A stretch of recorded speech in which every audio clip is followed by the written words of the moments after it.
ਬੁੱਲੇ ਸ਼ਾਹ ਦਾ ਸ਼ੇਰ ਹੈ ਦੀ ਕਾਫੀ ਹੈ। ਕਿਹਨੂੰ ਲਾ ਮਕਾਨੀ ਦੱਸਦੇ ਹੋ, ਤੁਸੀਂ ਹਰ ਰੰਗ ਦੇ ਵਿੱਚ ਵਸਦੇ ਹੋ। ਕਿਹਨੂੰ ਲਾ ਮਕਾਨੀ ਦੱਸਦੇ ਹੋ, ਤੁਸੀਂ ਹਰ ਰੰਗ ਦੇ ਵਿੱਚ ਵਸਦੇ ਹੋ। ਕੁਨ ਫਯਕੂਨ ਤੈਂ ਆਪ ਕਹਾਇਆ, ਤੈਂ ਬਾਝੋਂ ਹੋਰ ਕਿਹੜਾ ਆਇਆ।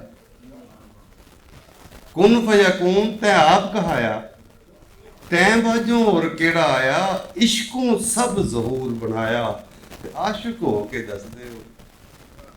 ਕਿਹਨੂੰ ਲਾ ਮਕਾਨੀ ਦੱਸਦੇ ਹੋ, ਤੁਸੀਂ ਹਰ ਰੰਗ ਦੇ ਵਿੱਚ ਵਸਦੇ ਹੋ। ਪੁੱਛੋ ਆਦਮ ਕਿਸ ਨੇ ਆਂਦਾ ਹੈ, ਕਿੱਥੋਂ ਆਇਆ ਤੇ ਕਿੱਥੇ ਜਾਂਦਾ ਹੈ। ਉੱਥੇ ਕਿਸ ਦਾ ਤੈਨੂੰ ਲਾਂਝਾ ਹੈ, ਉੱਥੇ ਖਾ ਜਾਣਾ ਉੱਠ ਨੱਸਦੇ ਹੋ। ਕਿਹਨੂੰ ਲਾ ਮਕਾਨੀ ਦੱਸਦੇ ਹੋ, ਤੁਸੀਂ ਹਰ ਰੰਗ ਦੇ ਵਿੱਚ ਵਸਦੇ ਹੋ। ਤੇ ਆਪੇ ਸੁਣੇ ਤੇ ਆਪ ਸੁਣਾਵੇ, ਆਪੇ ਗਾਵੇਂ ਆਪ ਵਜਾਵੇਂ, ਹੱਥੋਂ ਕੌਲ ਸਰੂਦ ਸੁਣਾਵੇ। ਕਿਤੇ ਜਾਹਿਲ ਹੋ ਕੇ ਨੱਸਦੇ ਹੋ। ਕਿਹਨੂੰ ਲਾ ਮਕਾਨੀ ਦੱਸਦੇ ਹੋ।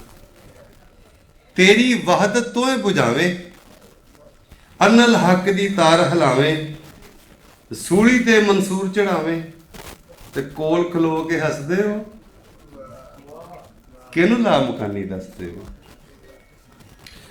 ਕਿਤੇ ਹੋ ਸਿਕੰਦਰ ਤਰਫ ਨੁਸ਼ਾਬਾਂ, ਸਾਡੀ ਲੋਕ ਰਵਾਇਤ ਵਿੱਚ ਨੁਸ਼ਾਬਾ ਔਰ ਰੁਖਸਾਨਾ ਸਿਕੰਦਰ ਦੀ ਮਹਿਬੂਬਾ ਦੇ ਨਾਲ, ਜਿਹੜੀ ਪਹਿਲੇ ਇੱਥੇ ਪੋਰਸ ਨੂੰ ਆ ਕੇ ਭਰਾ ਬਣਾਉਂਦੀ ਸੀ। ਕਿਤੇ ਹੋ ਸਿਕੰਦਰ ਤਰਫ ਨੁਸ਼ਾਬਾਂ, ਤੇ ਹੋ ਰਸੂਲ ਲੈ ਆਵੇਂ ਕਿਤਾਬਾਂ। ਤੇ ਯੂਸਫ ਹੋ ਕੇ ਅੰਦਰ ਖਾਬਾਂ, ਜ਼ੁਲੈਖਾ ਦਾ ਦਿਲ ਖਸਦੇ ਹੋ। ਕਿਹਨੂੰ ਲਾ ਮਕਾਨੀ ਦੱਸਦੇ ਹੋ। ਕਿਤੇ ਰੂਮੀ ਹੋ, ਕਿਤੇ ਜ਼ੰਗੀ ਹੋ, ਕਿਤੇ ਟੋਪੀ ਪੋਸ਼ ਫਰੰਗੀ ਹੋ, ਕਿਤੇ ਮਹਿਖਾਨੇ ਵਿੱਚ ਭੰਗੀ ਹੋ, ਕਿਤੇ ਮਹਿਰ ਮਹਿਰੀ ਬਣ ਵਸਦੇ ਹੋ। ਕਿਹਨੂੰ ਲਾ ਮਕਾਨੀ ਦੱਸਦੇ ਹੋ। ਬੁੱਲਾ ਸ਼ਾਹ ਅਨਾਇਤ ਆਰਸ ਹੈ, ਆਰਸ ਸ਼ੀਸ਼ਾ।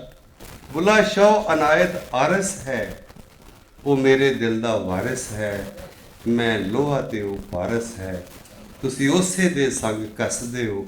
ਕਿਹਨੂੰ ਲਾ ਮਕਾਨੀ ਦੱਸਦੇ ਹੋ, ਤੁਸੀਂ ਹਰ ਰੰਗ ਦੇ ਵਿੱਚ ਵਸਦੇ ਹੋ। ਤੁਸੀਂ ਤਾੜੀਆਂ ਮਾਰ ਸਕਦੇ।